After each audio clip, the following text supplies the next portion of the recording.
Bueno, este video es parte de una clase especial de geografía para primer año del Instituto de Educación Córdoba, donde vamos a hablar sobre uno de los problemas más acuciantes de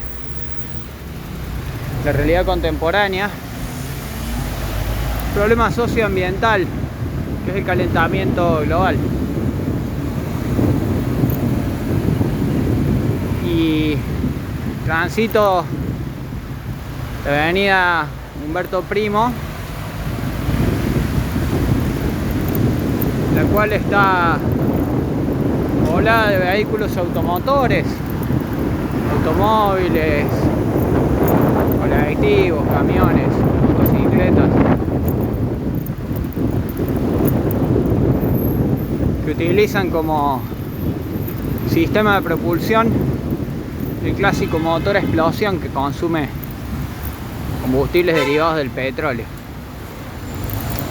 Hay muy pocas bicis circulando por la avenida, ya que es un territorio hostil para la circulación ciclística. La cultura urbana de la civilización occidental está sostenida en el consumo de combustibles fósiles, tanto para la movilidad, en el caso del transporte, como para el consumo de energía eléctrica. Estos complejos de oficinas utilizan la electricidad para la iluminación, el aire acondicionado, la calefacción, y toda esa energía se produce principalmente en centrales térmicas, como la que está instalada en la ciudad de Pilar, acá en la provincia de Córdoba. Una enorme central que produce electricidad a partir de la quema de combustibles fósiles. Y allí encontramos, ¿no?, que en distintas partes de Villayal y el resto del mundo, la matriz energética es la misma. Primero, los combustibles fósiles. Segundo, y muy lejos, la energía hidroeléctrica, que también tiene un impacto ambiental devastador. Y luego tenemos la energía nuclear, con todos los riesgos que implica, ¿no?, teniendo en cuenta de que no hay tantas centrales en el mundo y ya acumulamos 3 desastres atómicos, uno en Estados Unidos, uno en la ex Unión Soviética, actualmente Ucrania, el famoso Chernobyl, ¿no?, y el último en Japón, Fukushima, descontando los accidentes menores como el de Goiânia en Brasil.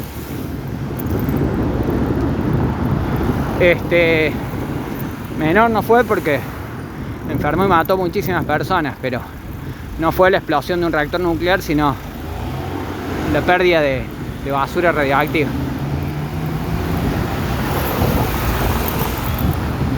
El calentamiento global se produce porque los gases de efecto de invernadero, como el metano y el dióxido de carbono, producidos por la actividad industrial y el transporte automotor y la producción de energía con matriz térmica, todos esos gases van a parar a la atmósfera y se acumulan, mientras que al mismo tiempo se ha deforestado una proporción enorme de la superficie forestal del planeta, que son específicamente los depósitos naturales de carbono. O sea, en el balance económico del carbono encontramos, por un lado, que ingresa más carbono a la atmósfera que antes, y por el otro, que se fija mucho menos carbono que antes porque no hay tantos árboles en el mundo. En conclusión, aumenta la cantidad de dióxido de carbono y al mismo tiempo también aumenta la cantidad de metano, otro gas que es producido por la actividad industrial, por la ganadería y por la explotación de hidrocarburos del sector minero. Todo eso conlleva a que el efecto invernadero, que es un efecto natural que posibilita la vida en el planeta, que consiste en la retención de una parte del calor, de la energía radiante del sol, se convierte en calor, se retiene en la atmósfera gracias a estos gases. Pero ¿qué pasa cuando la proporción aumenta? La atmósfera retiene más calor que antes. Por lo tanto, la temperatura del planeta aumenta año tras año. Y esto impacta en un cambio climático global.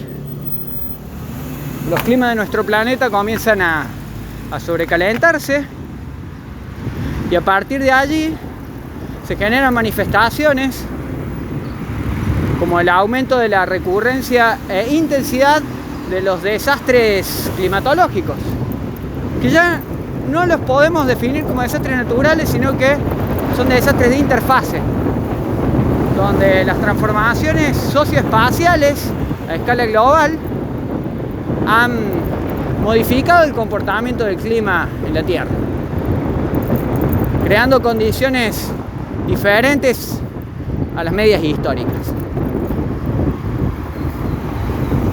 A ciencia cierta, especulamos con que el aumento de 2 grados en promedio en la atmósfera terrestre puede derivar en una catástrofe global sin precedentes en la historia de la humanidad.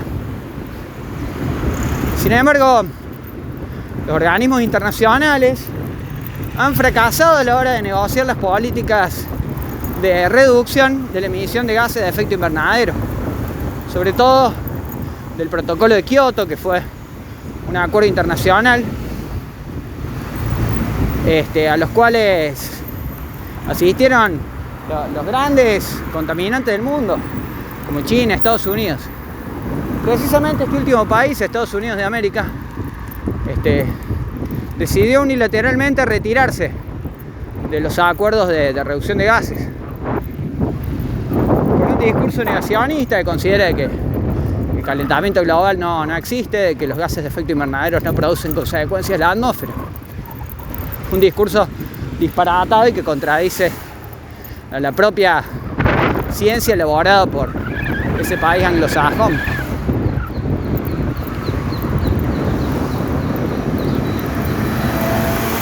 Y recorriendo las calles podemos observar, ¿no?, que el automóvil está omnipresente en cada uno de los rincones de la ciudad. La escala de la combustión de combustibles fósiles es gigantesca y sobrepasa la capacidad de resiliencia natural que tienen los sistemas biológicos para poder absorber carbono y fijarlo en la Tierra. Por eso que hoy la discusión en torno al problema del calentamiento global se centra en reducir las emisiones y aumentar la superficie de bosques para que se constituyan en sumidero de carbono. Y allí hay otra discusión, porque cuando hablamos de bosque, muchos consideran de que una plantación de pinos responde como tal, cuando en realidad es un monocultivo que en el ciclo de producción puede consumir tanto carbono como el que después va a almacenar como sumidero. Y allí pierde sentido el balance económico, ya que termina en cero. Es decir, se consumió el mismo carbón que después se almacenó. Es contradictorio. De pronto, los únicos sistemas que almacenan carbón genuino son los bosques, montes y selvas naturales, que tienen ciclos mucho más largos y complejos que los bosques artificiales, y que casualmente en Córdoba han sido diezmados hasta llegar a la exigua superficie del 3% de la masa original antes de la modernización. Todas estas problemáticas complejas se articulan en el territorio y provocan un problema que nos pone a las puertas de una crisis civilizatoria humanitaria. Porque el cambio climático repercute directamente en las sociedades, provocando gravísimos perjuicios y pérdidas de vidas humanas en catástrofes que se podrían evitar si se tomaran las medidas de protección ambiental que fracasaron en el protocolo de Kioto, en Río y en otras conferencias internacionales. Johannesburgo, me estaba acordando, otro de los grandes fracasos del debate ambiental.